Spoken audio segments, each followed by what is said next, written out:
ଭାରତର ଭୂମି ବହୁ ବିଶିଷ୍ଟ ସାଧୁସନ୍ଥ ମୁନିଋଷି ମାନଙ୍କ ସାଧନା ଓ ସିଦ୍ଧିର ଭୂମି ରୂପେ ପରିଚିତ। ବର୍ତ୍ତମାନର ଦୁନିଆରେ ଉନ୍ନତି ଓ ପ୍ରଗତି ପାଇଁ ମାନବ ସମାଜ ବହୁ ବୈଜ୍ଞାନିକ ଯନ୍ତ୍ର ଓ ଟେକ୍ନିକର ଆବିଷ୍କାର କରିଛି, କିନ୍ତୁ ହଜାର ହଜାର ବର୍ଷ ପୂର୍ବରୁ ଏହାର ଆବିଷ୍କାର ଆମ ଭାରତୀୟ ମୁନିଋଷି ମାନଙ୍କ ଦ୍ୱାରା କରାଯାଇ ସାରିଥିଲା।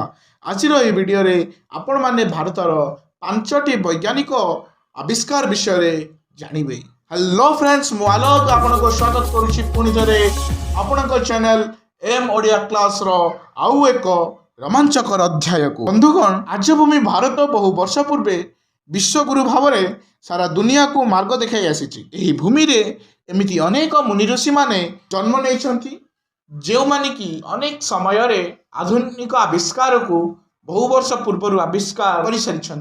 परमाणु सिद्धांत, एटॉमिक थियोरी। आधुनिक इंग्रज भौतिक और रासायनिक विज्ञानी जॉन डेल्टन को परमाणु सिद्धांत विकास श्रेय दि जाए, किंतु आपण जानी आश्चर्य हेबे जॉन डेल्टन को आविष्कार 2600 वर्ष पूर्व आचार्य कणादों द्वारा यही सिद्धांत रचना हो सारी। आचार्य कणादों जन्म ख्रीष्टपूर्व 600 गुजरात प्रभाकर क्षेत्र द्वारिका पाखे होता, जे कि कश्यप ऋषि भाव में परिचित। से यही सिद्धांत देते जे अणु और परमाणु पदार्थर अविनाशी अंश अटे।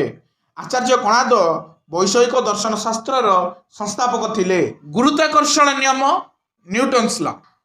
आमे समस्ते जानू कि पृथ्वी जेकोसी वस्तु को निज आड़ को टाणा को गुरुत्वाकर्षण नियम कह जाए, जहाँ कि न्यूटन्स को लॉ मध्य कह जाए।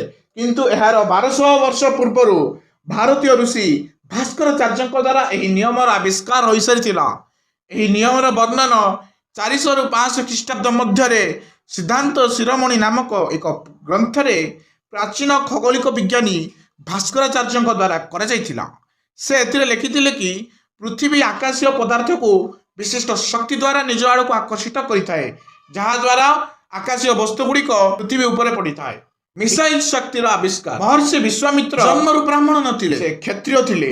ऋषि वशिष्ठंकर कामधेनु गाई को पाइबा पई होइथिबा युद्ध रे पराजित होगा पर से तपस्वी होइतिले। निजर तप और ज्ञान बल महर्षि उपाधि मिलता। से भगवान शिवंक ठारू अस्त्र विद्या प्राप्त करथिले। विश्वामित्र ही प्रक्षेपास्त्र बा मिसाइल प्रणाली आविष्कार करथिले। महर्षि विश्वामित्र प्रथम ऋषि थिले जे कि गायत्री मंत्र को बुझिथिले। गायत्री जानिथिबा 24 गुरुंक मध्यरु विश्वामित्र थिले प्रथम। शल्य चिकित्सा बा सर्जरी साइंस।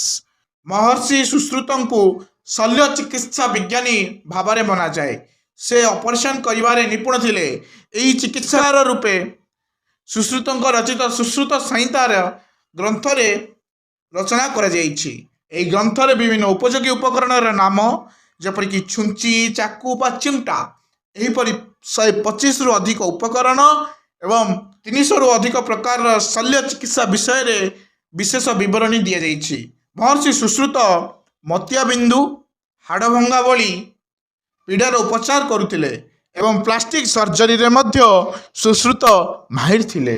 वायुयानर आविष्कार। 1875 मसीह ख्रीष्टपूर्व 4th शताब्दी महर्षि भरद्वाजଙ୍କ द्वारा रचित पुस्तक विमान शास्त्र संधान भारत एक मंदिर रे मिलिथिला, जेउथिरे विमान शास्त्र माध्यम रे वायुयान को अदृश्य करिवार असाधारण विचार, एक दुनिया अन्य दुनिया को नहीं जीवार उपाय लेखाथिबा सूचना मिले।